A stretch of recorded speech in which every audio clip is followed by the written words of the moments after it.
Hey guys, आप सभी का वेलकम है गुरुकुल हब यूट्यूब चैनल पर।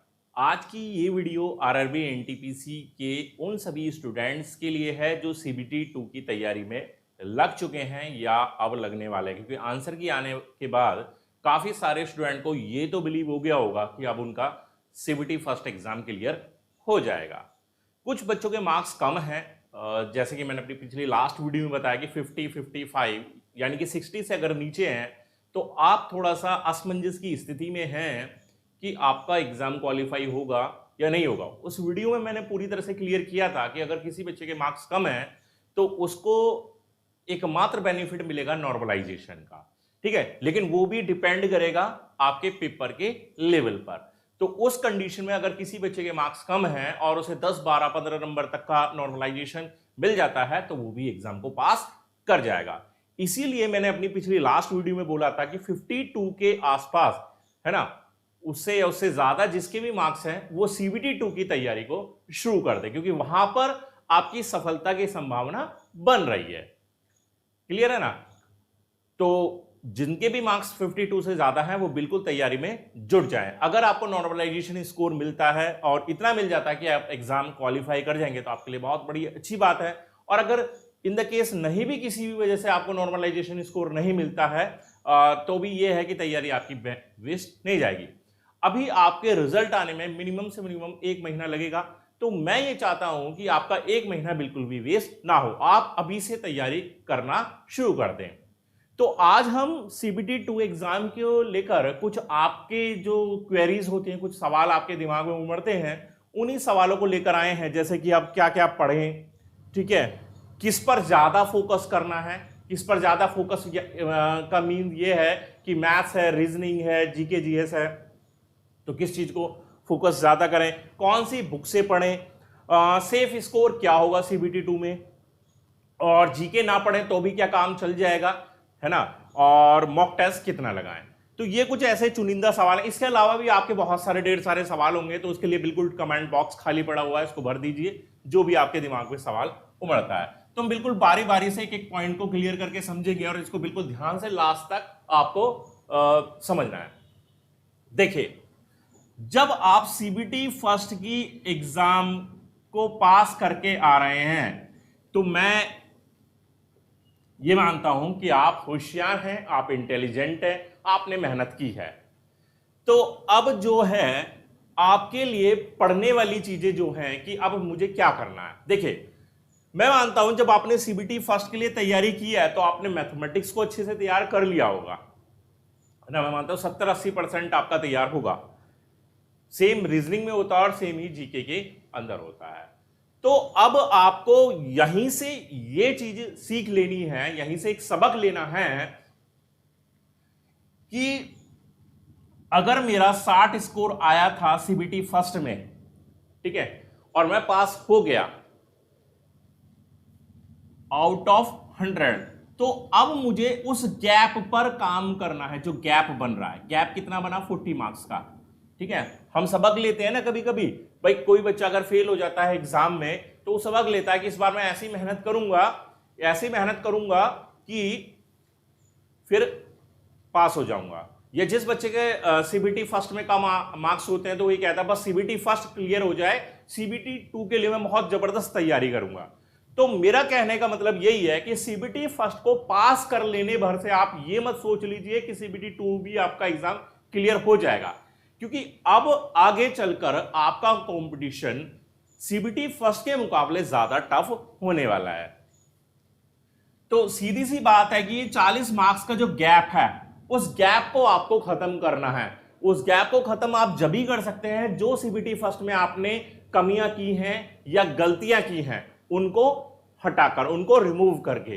तो कमियां मतलब यही कि आपने कुछ टॉपिक्स नहीं तैयार किए थे, तो अब आपको वो टॉपिक्स भी पढ़ लेने हैं, चाहे वो मैथ्स का है, चाहे वो रीजनिंग का है, चाहे वो जीके का है, चाहे वो जीएस का है, ठीक है। गलतियों की बात करूं, काफी सारे बच्चे जो जैसे कि मेरे पास अभी उनके आंसर की के बाद कमेंट आए, तो किसी बच्चे ने 5 सवाल बहुत आसानी से गलत कर दिए, किसी ने 6 सवाल बहुत आसानी से गलत कर दिए, कुछ बच्चों ने तो 10 सवाल तक भी आसानी से गलत कर लिए, केवल किस वजह से, क्योंकि क्वेश्चन को ठीक से रीड नहीं किया। तो इन चीजों पर भी आपको थोड़ा सा ज्यादा ध्यान देना है। ये जो गलतियां हो रही हैं, अगर आप गलतियों को समझ लें और उन पर काम कर लें, समझ रहे ना, आपका स्कोर कितना बढ़ जाएगा। मान लीजिए 10 जो सवाल गलत कर रहा है, अब वो 1/3 की निगेटिव मार्किंग के साथ कम से कम 13.3, समझ रहे ना, 13.5 सवा 13 के करीब 13.33 के करीब उसका नुकसान हो रहा है। अब 13 मार्क्स बहुत ज्यादा मायने रखते हैं, तो ये गलती अब आपकी नहीं होनी चाहिए। आगे सवाल ये बनता है कि किस पर ज्यादा फोकस करना। देखिए ऐसा कुछ नहीं है एनटीपीसी में कि आपको कोई पर्टिकुलर सब्जेक्ट पर ज्यादा फोकस करना है। फोकस करने वाली जो चीज रह जाती है, मेन चीज जो है कि फोकस किस पर सबसे ज्यादा किया जाता है, जो चीज हमारी कमजोर है। मजबूत को और मजबूत बनाना है ताकि मजबूत में गलतियां ना हो। जैसे हमने अपना एक जो भी हमने तैयारी की है उसमें कुछ चीजें ऐसी होंगी कि भाई इसमें से अगर कोई सवाल आ गया तो मेरा अब यहां तो गलत नहीं होना है, ये तो मैं गलती नहीं करूंगा। लेकिन होता क्या है, बच्चे वहां भी एक दो गलती कर देते हैं। तो मजबूत को और मजबूत बनाना है और जो कमजोर है उसको भी मजबूत बनाना है, उस पर भी काम करना है। मेरा कहने का मतलब ये है, ठीक है। तो फोकस जो रहना चाहिए कमजोर चीजों पर आपका रहना चाहिए कि कमजोर चीजें जो पहले कमजोर थी अब वो कमजोर ना रहें, इनको मजबूती प्रदान करनी है, ठीक है, इनको मजबूत बनाकर चलना है। फोकस की बात करी हमने, अगर मैथ की में कमी है तो मैथ्स को इंप्रूव कीजिए, रीजनिंग में कमी है रीजनिंग को इंप्रूव कीजिए, जीके में कमी है जीके में इंप्रूव कीजिए, जीएस में कमी है जीएस में इंप्रूव कीजिए। ऐसा तो नहीं है कि आपका मैथमेटिक्स पूरा बेकार हो गया होगा, रीजनिंग आपका पूरा बेकार होगा। कुछ चुनिंदा टॉपिक्स के अंदर ऐसी प्रॉब्लम हो सकती है और टॉपिकों के अंदर भी कुछ चुनिंदा क्वेश्चंस के अंदर ये प्रॉब्लम हो सकती है। तो वही है कि जहां आपको लगता है कि ये मेरा वीक पॉइंट है उसको थोड़ा सा आप सुधारिए। क्लियर, आगे बढ़ते हैं। अगला पॉइंट जो बनता है हमारा वो ये बनता है कि कौन सी बुक से पढ़ें। देखिए मैं लगातार आपसे एक चीज बोल रहा हूं कि बुक बहुत बड़ा विषय नहीं है कि बुक को लेकर हम मंथन करें कि बुक कौन सी ली जाए। जो आप सीबीटी फर्स्ट की तैयारी में जिन किताबों का आप इस्तेमाल कर रहे थे वही सेम किताबें आपकी सीबीटी 2 के लिए बेनिफिशियल रहने वाली है। क्लियर, तो मेरा कहने का मतलब यही होता है कि 10 डिफरेंट किताबों को छोड़कर एक किताब को आप 10 बार पढ़ लेंगे तो वो आपको ज्यादा बेहतर रिजल्ट दे देगी। तो बुक के पीछे ज्यादा आपको नहीं पढ़ना है, लेकिन ऐसा भी नहीं कि बिना बुक के काम चल जाएगा। कुछ बच्चे कहते हैं कि सर मैं केवल यूट्यूब पर क्लास लेता हूं तो क्या वो सफिशिएंट है, मैंने कोई बुक नहीं खरीदी। तो भाई मैं यहां कहना चाहूंगा केवल यूट्यूब आपके लिए सफिशिएंट नहीं है। मैथ्स जब तक आप खुद से प्रैक्टिस नहीं करेंगे या रीजनिंग जब तक आप खुद से प्रैक्टिस नहीं करेंगे तब तक आप मैथ्स में अच्छा स्कोर या रीजनिंग में अच्छा स्कोर नहीं कर पाएंगे। तो मैथ्स रीजनिंग के लिए आपको किताबों का हेल्प लेनी पड़ेगी। वहीं मैं जीके जीएस में भी कहूंगा भाई कोई कितना ही बड़ा यूट्यूब चैनल क्यों ना हो, वो कितनी ही क्लासेस क्यों ना ले, लेकिन जो चीजें आप बुक से पढ़ लेंगे, जो बुक के अंदर मिलने वाली है वो आपको यूट्यूब पर नहीं मिल पाएगी। हो सकता है यूट्यूब पर आपको और अच्छे टाइप के क्वेश्चंस कराए जा रहे हो जहां भी आप पढ़ रहे हैं, लेकिन मेरा कहना यह है कि आप अपनी स्टडी में 2-3 घंटे स्पेशल जीके को अगर दे रहे हैं तो उसमें बुक का एक विशेष रोल लेकर आए, ठीक है। बिना बुक के ज्ञान संभव नहीं होगा।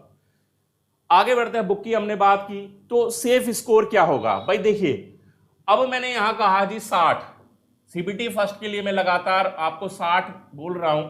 ये नॉर्मलाइजेशन स्कोर है, रॉ मार्क्स की बात नहीं कर रहा। कुछ बच्चे कह रहे हैं कि किसी वीडियो में आप 60 बोल देते हैं, किसी में आप 52 बोल देते हैं, तो आप चीजों को ठीक से नहीं समझ रहे हैं। इस वीडियो के स्टार्टिंग में भी मैंने वही पॉइंट लिया है। 60 है ये नॉर्मलाइजेशन स्कोर, जिसको मैंने +-2 प्लस ही मानो, ठीक है। 60 से 62-63 तक आप मान सकते हैं, ठीक है। माइनस तो मत करना क्योंकि इतना नीचे नॉर्मलाइजेशन स्कोर पर कट ऑफ नहीं जाएगी। अब 52 वाले की बात मैंने क्यों कही कि 52 में अगर हम 10 जोड़ देंगे तो 62 बन जाता है। तो ये 52 जो है वो रॉ मार्क्स है, ये रॉ मार्क्स है।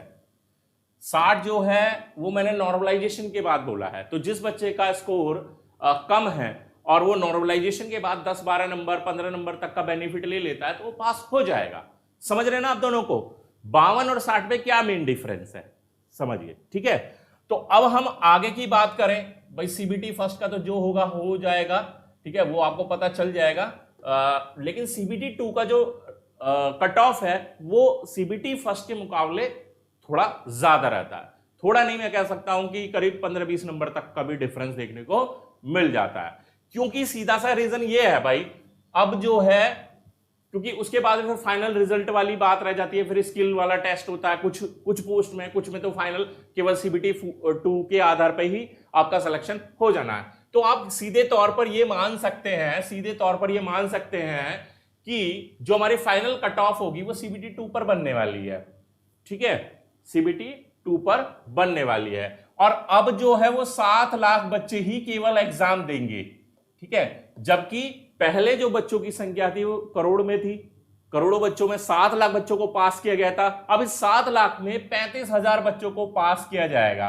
समझ रहे हैं? तो इस हिसाब से आप अगर देखें तो कट ऑफ के हाई रहने की संभावना सीबीटी 2 में इसलिए बढ़ जाए। किसी भी आप एग्जाम को देख लीजिए, अगर उसके फर्स्ट स्टेज की एग्जाम की कट ऑफ कम है तो जब सेकंड स्टेज में आप जाते हैं, मेन एग्जाम में जाते हैं, तो कट ऑफ हाई हो जाती है, ठीक है। तो इस लिहाज से आप मैं मानता हूं यहां पर 75 तक की सोच बनाकर चले, 75% तक की सोच बनाकर चले आउट ऑफ 100, ठीक है। तो सेफ स्कोर आपको पता चल गया। जीके पढ़े नहीं तो काम चलेगा? बिल्कुल भी नहीं चलेगा जी। इसका सवाल का तो जवाब मैं केवल एक लाइन में दूंगा कि जीके अगर नहीं पढ़ेंगे तो काम नहीं चलने वाला है। क्योंकि भाई आपका पूरा पेपर है और केवल मैथ रीजनिंग को 100% भी आप कर लेंगे तो भी काम नहीं चलना। क्योंकि यहां पर मैंने बताया ना कि जैसे ही आप आगे बढ़ते हैं, जब मेन की तरफ जाते हैं, मेन एग्जाम की तरफ जाते हैं, तो वहां पर क्या होता है, कट ऑफ का एक अलग सीन बनता है और उस वजह से आपको पर्टिकुलर हर सब्जेक्ट पर ध्यान देने की जरूरत होती है। ये नहीं कि किन्हीं 4 में आपने 3 कर लिया तो आपका काम बन जाना है। आपके अगर 4 सब्जेक्ट हैं तो चारों सब्जेक्ट को आपको तैयार करना है। क्लियर? समझ में आ गई बात? आगे बढ़ते हैं। बहुत जरूरी सवाल कि मॉक टेस्ट लगाएं कि नहीं लगाएं, और मॉक टेस्ट लगाएं तो कितना लगाएं। देखिए, जिन बच्चों ने सीबीटी फर्स्ट की तैयारी के वक्त मॉक टेस्ट लगाया था और कंटिन्यू मेरे कहने पर जिस हिसाब से मैंने बताया था उस हिसाब से लगाया होगा, वो डेफिनेटली अच्छा स्कोर किए होंगे। अपने आप से आप पूछ के देखिए कि आपने कितना मॉक टेस्ट लगाया, पर डे के हिसाब से लगाया या 2 दिन में 3 दिन के हिसाब से लगाया या वीकली के हिसाब से लगाया, और आपको कितना बेनिफिट मिला। सभी तैयारियों का निचोड़ है मॉक टेस्ट। किसी भी एग्जाम को, मैं यहां पर केवल आरआरबी एनटीपीसी के लिए नहीं कह रहा, आप अगर ग्रुप डी की एग्जाम की तैयारी कर रहे हैं, एसएससी सीजीएल की तैयारी कर रहे हैं, सीएचएसएल है, एमटीएस है, जीडी है, यूपी ट्रिपल एसएससी पीईटी का एग्जाम है, कोई भी स्टेट लेवल एग्जाम है, अगर उस एग्जाम की टेंडेंसी को समझना है तो आपको प्रीवियस ईयर क्वेश्चंस के सेट और मॉक टेस्ट जरूर से लगाने चाहिए। तो इसीलिए मैं लगातार मॉक टेस्ट की आपसे बोलता हूं। तो मेरा कहना यह है, क्योंकि मैं मानता हूं आप 60-70% तैयारी कर चुके हैं, तो मेरा कहना यह है कि आप डेली एक मॉक टेस्ट जरूर से लगाएं। डेली एक मॉक टेस्ट। अगर इतना नहीं कर सकते, क्योंकि देखिए इसके लिए आपको समय देना पड़ेगा, अलग से 1.5 घंटे का समय आपको देना पड़ेगा, प्लस एनालाइज करना पड़ेगा, तो मैं मानता हूं 2.5 से 3 घंटा आपका यहां लगने वाला है। तो आप ऐसा कर सकते हैं, 2 दिन में एक मॉक टेस्ट अवश्य लगाएं। 2 दिन में एक मॉक टेस्ट, यानी कि 30 दिन का महीना 15 मॉक टेस्ट। मैं ये चाहता हूं कि आज से अगर आप शुरू करते हैं और जब आपका रिजल्ट आता है तब तक आप 15, कम से कम 15 मॉक टेस्ट तो लगा चुके हो। कोई 20 भी लगा लेगा, कोई 30 के 30 लगा लेगा, ठीक है। ऐसा भी ना करें कि दिन में 2 मॉक टेस्ट 3 मॉक टेस्ट लगा ले, उससे भी कोई बड़ा बेनिफिट नहीं मिल रहा। क्योंकि बेनिफिट कहां मिलेगा, जब मॉक टेस्ट लगाएंगे और मॉक टेस्ट के बाद खुद को एनालाइज करेंगे कि मैंने कहां गलती की है, किन सवालों में मैंने गलती की है, कौन से ऐसे सवाल थे जो मैं नहीं कर पाया, अटेम्प्ट नहीं कर पाया। तो तब तक वो एनालिसिस नहीं है जब तक, और तब तक आपका स्कोर नहीं बढ़ पाएगा। तो वो बहुत ज्यादा जरूरी है। तो वही है कि अगर डेली मॉक टेस्ट लगाते हैं तो कम से कम 3 घंटे का आपको इसको स्पेशल टाइम देना पड़ेगा। समझ में आ गई मेरी बातें? कोई डाउट? अब अगर आपके दिमाग में अभी भी कोई सवाल बन रहा है तो पूछ सकते हैं कमेंट बॉक्स में। ठीक है, कमेंट बॉक्स आपके लिए ही है। मैं सारे सवालों को रीड करता हूं, उन्हीं सवालों को ध्यान में रखते हुए आपके सामने वीडियो पेश करता हूं कि जो भी सवाल है उन्हीं सवालों को मद्देनजर रखते हुए। तो इस तरीके से आप तैयारी कीजिए। मेरी बेस्ट विशेष आपके साथ हैं, अभी तक साथ थी, आगे भी साथ रहेंगी, और उम्मीद करता हूं आप डेफिनेटली इस बार एक सरकारी नौकरी जरूर से लेकर आएंगे। तो दीजिए मुझे इजाजत, वीडियो को लाइक कर दीजिए, शेयर कर दीजिए, चैनल आपका अपना है, चैनल को भी सब्सक्राइब कीजिए। मिलते हैं नेक्स्ट वीडियो में, तब तक के लिए बाय।